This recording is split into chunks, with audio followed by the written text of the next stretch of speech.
விசுவாசிக்கிறவன் எவனோ அவன் அவருடைய நாமத்தினாலே பாவ மன்னிப்பை பெறுவான் என்று தீர்க்கதரிசிகள் எல்லாரும் அவரை குறித்தே சாட்சி கொடுக்கிறார்கள் என்றான்.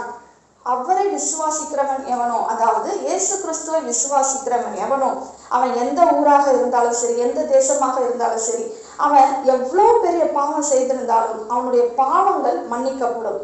ஏசாயா 1:18 சொல்கிறது, வழக்காடுவோம் வாருங்கள் என்று கர்த்தர் சொல்லுகிறார். உங்கள் பாவங்கள் சிவேர் என்று இருந்தாலும் உறைந்த மழையை போல வெண்மையாகும், அவைகள் இரத்தாம்பர சிவப்பா இருந்தாலும் பஞ்சை போலாகும். 19 நீங்கள் மனம் பொருந்தி செவி கொடுத்தால் தேசத்தின் நன்மையை புசிப்பீர்கள்.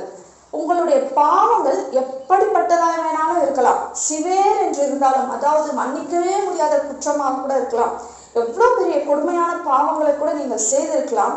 ஆனா இயேசு கிறிஸ்துவை விசுவாசித்து அவருடைய நாமத்தினாலே